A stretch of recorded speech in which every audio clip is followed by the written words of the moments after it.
She's getting her program ready here, but this is Letha Ross from the Student Health Services Office, and she's going to talk about both the services that are available there, if you become ill or something, and she's also going to talk a little bit about the health insurance, because you're all required to buy Wright State student health insurance, and we want to make sure you know how to use that properly so you get the maximum benefit from it. And again, I'd like to say that we hope you never have to use either of those services. We hope your situation is you're in good health throughout. But if you do have a problem, it's good to know exactly what to do, because in the United States, if you don't follow the right protocol, you can end up owing lots and lots of dollars in hospital bills. So, Letha? Okay, thank you, Steve. Good morning. My name is Letha Ross, and I'm currently Director of Student Health Services, and I want to welcome each and every one of you to Wright State. Student Health Services is where you can receive your health care during your stay here. The Student Health Services, its mission is to provide quality primary care for you while you're here on campus. Now, what does that mean? Well, quality or primary health care is meeting your health care needs while you're here, whether it means immunizations, counseling. We work closely with Katie Dietrich and counseling and wellness. So if there are ever issues, sometimes we're the beginning point, and we can help you work this out.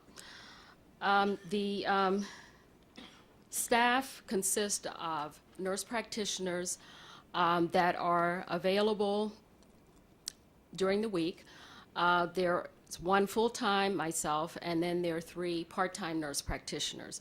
During the academic year or the 10-week quarter, there are always 2. And we try to have enough staff so that when you come in for services, that we get to you in a timely manner, because we know that you are on tight schedules. Many times you're in between classes. So we try to get you in and out as quickly as possible. So what is a nurse practitioner? In this country, nurse practitioners, they're considered certified nurse practitioners. They have advanced training in diagnosing and treating common health problems. In our setting, each of us has what is referred to as prescriptive authority, which means that we can write for most medications that are legal in the state of Ohio. So say if you are on medications that require continuous monitoring, say blood pressure, we're qualified to help you with that, and writing the prescriptions, and you can take them right next door to our pharmacy that's here. And usually the pharmacy has some discounted prices for students, but I'll talk in a moment about the student health insurance and how that is important when it comes to getting medications filled. Also, we have registered nurses there. There are 2 full-time and 1 part-time. We have a collaborating physician. Currently, his name is Gordon Walborough. He is here usually on Tuesdays. Right now, it's in the morning. He's only here for about 2.5 hours, 3 hours for appointments. Why do we have him? Well, as a nurse practitioner, you can practice somewhat independent, but you must have a collaborating physician. So in other words, if there's a problem and we want some feedback, we can call him, or say I go ahead and I make a diagnosis, I treat you, but I may want you to come back the following week for a second opinion, a follow-up with him. We work very closely with him, and I think it's a good team. The insurance benefits coordinators, we have 2. Their office is open 8:30 to 5. So if you have questions or issues regarding the student health insurance, they're very skilled and qualified to answer your questions. They also process your claims. And in a moment, Jagadesh is going to pass out some flyers. One is regarding the student health insurance. I encourage you to read it very closely, because it talks about services that are covered by the student insurance. So in other words, the student health insurance does not cover everything. When you come into student health, We have little, to maintain confidentiality, we now have a little sign-in sheet. And it's a little half-page thing where you put your name and your user ID number, and then you'll put a check mark of why you want to see someone. And then your chart is pulled. So in other words, there's not any discussion on the outside where others sitting around can hear what your health problem is. That's your personal business, and we want to maintain that confidentiality. When you're called back, and say you come in because you have a problem and you say, I have this real bad acne, and you've been treated for acne, that's one of the things that the student health insurance does not cover. The insurance covers acute and injury. So acute illness. So say you come in with a sore throat, or you come in with a headache or back pain. Those kinds of things it will usually cover.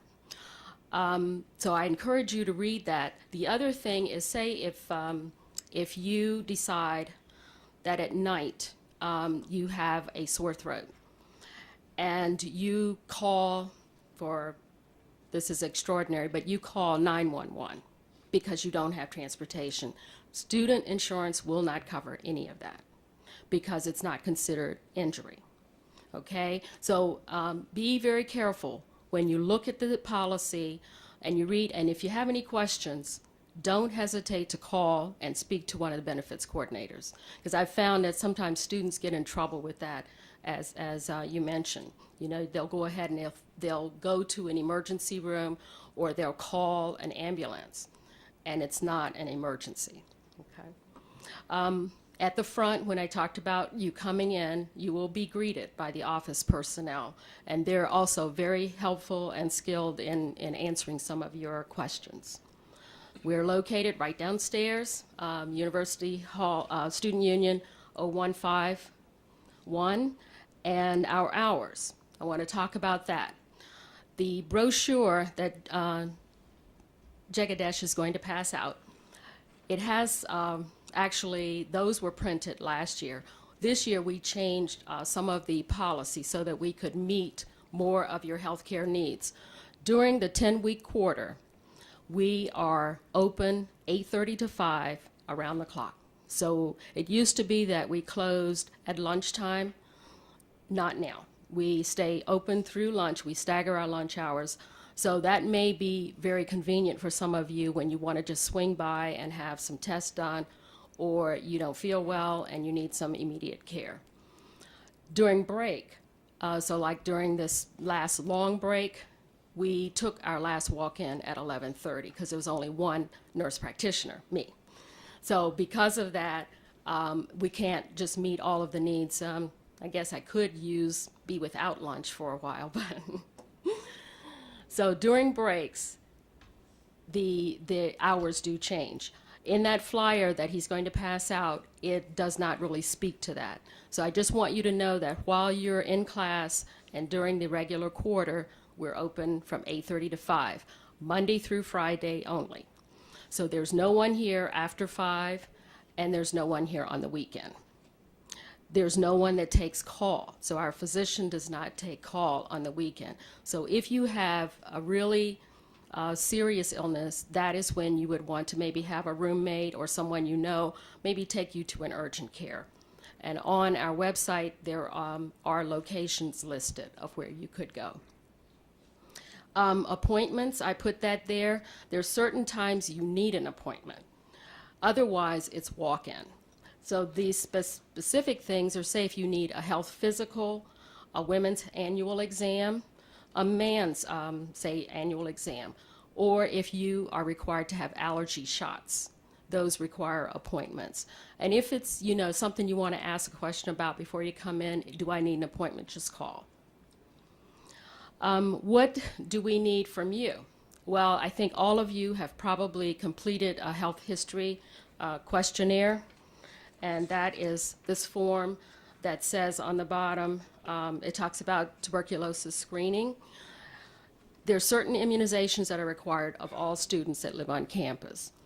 And so it's important that you have those health history forms completed with the dates, because when you come in, and if Karen says, well, you need a second MMR, You may ask, well, why? Well, it requires two, so you have to have your dates put in there. And if you can't show documentation, then at that point is when we offer the immunization. I've listed those here as well, so those are the ones that are required. I've talked about the student health insurance, what is covered, and some things that are not covered. So again, that brochure that is going to be handed out talks about that. Students may incur some costs even with the student insurance. And I wanted to bring that to your attention. Just recently we found out, like with, if you have a positive PPD or TB skin test, we send you initially for a chest x-ray. I'm trying to work this out with the hospital. In the past, it was just covered by the insurance. Now, the students are incurring a $120 charge, additional charge for the x-ray. Apparently, the insurance is only covering a certain percentage, and then the student is incurring the other. So as I say, we're trying to work that out. I made a call today, but they've taken today off as a holiday, the hospital. If there are other tests, say, that are required, I just put this that you may incur costs, but what you want to do is ask questions before maybe having those tests done. With all of that being said, are there any questions? Any questions at all? Yes, sir. For the insurance? No.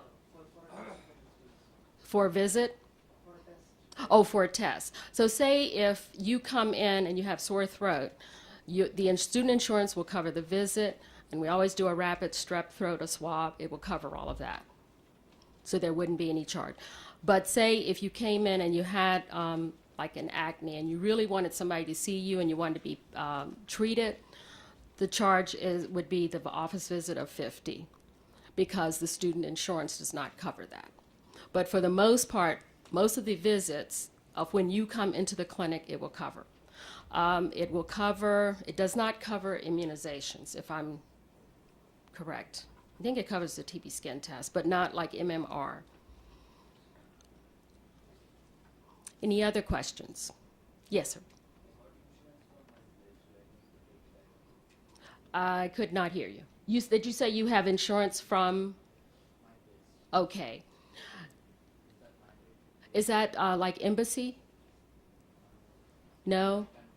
Oh, no, because the student health does not process what is called third-party insurance.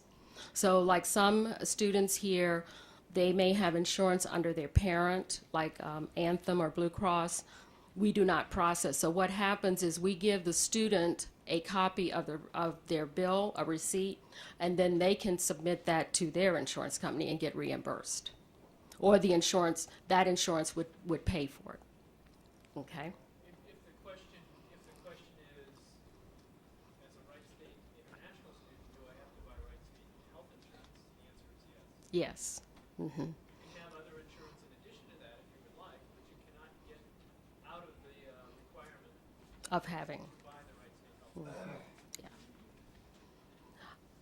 Other questions? Okay.